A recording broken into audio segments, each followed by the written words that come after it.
আমার বেঙ্গল, বাণিজ্যে বসতে বাঙালি।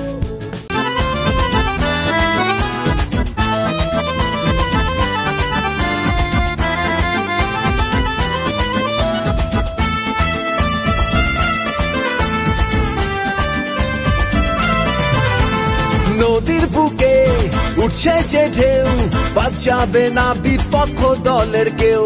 সেনারা সব দলে দলে, লড়াই হবে মাঠে ফুটবলে। এই যে এক নতুন সুনামির দুরন্ত জলোচ্ছ্বাস, ফুটবলের যুদ্ধে তৈরি হাওড়া হুগলি ওয়ারিয়র্স। ফুটবলের যুদ্ধে তৈরি হাওড়া হুগলি ওয়ারিয়র্স। আইএফএ এবং সাচি স্পোর্টস ইন্ডেভার প্রাইভেট লিমিটেডের যৌথ উদ্যোগে পশ্চিমবাংলায় হতে চলেছে বেঙ্গল সুপার লিগ। এটি একটি জেলাভিত্তিক ফুটবল টুর্নামেন্ট। মোট 8টি জেলা এই টুর্নামেন্টে অংশগ্রহণ করবে। তাদের মধ্যে অন্যতম হল হাওড়া এবং হুগলি জেলা। মিলিতভাবে তৈরি হয়েছে হাওড়া হুগলি ওয়ারিয়র্স এফসি। কলকাতায় ক্রীড়া সাংবাদিক ক্লাবে এক সাংবাদিক সম্মেলনের মধ্য দিয়ে হাওড়া হুগলি ওয়ারিয়র্স তাদের এই মরশুমের জার্সি, থিম সং এবং ফ্ল্যাগের উদ্বোধন হলো। এই উদ্বোধনে কলকাতা ফুটবল ফেডারেশন এবং সার্চি গ্রুপের কর্তাদের সাথে উপস্থিত ছিলেন এক ঝাঁক ফুটবল তারকা। সব মিলিয়ে সেদিন ক্রীড়া সাংবাদিক ক্লাবে নেমেছিল চাঁদের হাট। ওই দিন হাওড়া এবং হুগলি টিমের সকল সদস্যদের সঙ্গে সাংবাদিকদের পরিচয় করিয়ে দেওয়া হয়। এই টিমের প্রধান আকর্ষণ মোহনবাগানের প্রাক্তন খেলোয়াড় ব্রাজিলিয়ান ব্যারেটো। সে হচ্ছে এই টিমের প্রধান কোচ। সেই কারণেই হাওড়া এবং হুগলির উন্মাদনা অনেক বেশি।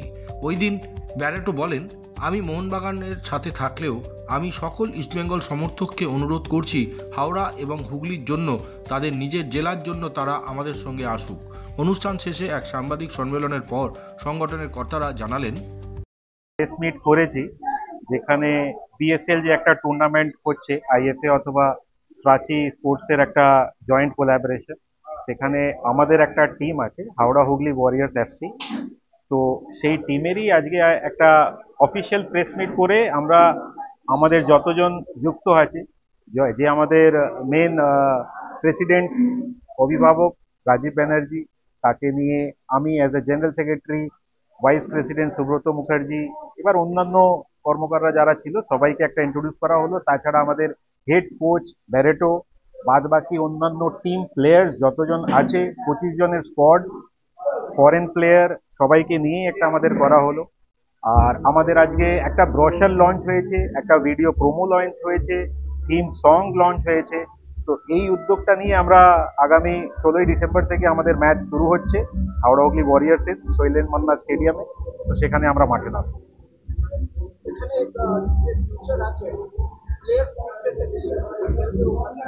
দেখুন, এই যে প্ল্যাটফর্মটা, এই প্ল্যাটফর্মটাই আমি বলবো খুবই ইউনিক।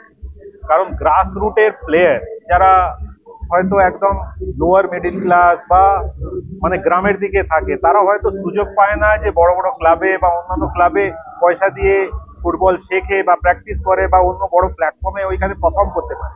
তো এই পিএসএল মাধ্যমে, যেটা 8টা ডিস্ট্রিক্ট এই বছরে আছে, তো 8টা ডিস্ট্রিক্ট মিলিয়ে মোটামুটি আপনি ধরে রাখুন 150-200 খানা প্লেয়ার তারা একটা টিমের মধ্যে স্কোয়াড করে হয়ে আছে। তো আলটিমেটলি এই যে স্কোয়াড, এটা উইদিন বেঙ্গলের আপনি দেখবেন মোর দেন 100 প্লেয়ার সেটা বেঙ্গলের। তো ওরা গ্রাস রুটের প্লেয়ার যারা কোনোদিন সুযোগ পায় না। তো এই বিএসএল এর প্ল্যাটফর্মের মাধ্যমে তারা সুযোগ পাচ্ছে, আমাদের টিমের সাথে যুক্ত হচ্ছে, অন্যান্য টিমের সাথে যুক্ত হচ্ছে। তো ডেফিনেটলি ওরা পারফর্ম করে এটা লাইভ জি স্পোর্টসে চলবে। তো সেখানে all over world wide actually আপনি দেখুন, হাওড়া হুগলিতে অনেক স্টেডিয়ামই আছে যেগুলো ঠিক মতন ব্যবহার হয় না। তো আমরা চেষ্টা করব সেগুলোকে যাতে ব্যবহার করানোর জন্য আমরা কোনোভাবে যদি প্রভাবিত করতে পারি। হ্যাঁ, ইনফ্রাস্ট্রাকচারটা রেডি করাবার জন্য প্রভাবিত, মানে ইনফ্রাস্ট্রাকচার অলরেডি ছিল কোনো একটা সময়, কিন্তু এখন যেটা হয়ে গেছে আস্তে আস্তে না খেলার জন্য ওগুলো নষ্ট হয়ে যেতে বসেছে। তো আমরা চেষ্টা করব এইরকম যদি খেলা আরও আসে তাহলে স্টেডিয়ামের প্রয়োজন হবে, এবং আগামী দিনে এই আমাদের দ্বারা প্রভাবিত হয়ে যদি কিছু স্টেডিয়াম আরো ভালোভাবে তৈরি হয়ে যায়।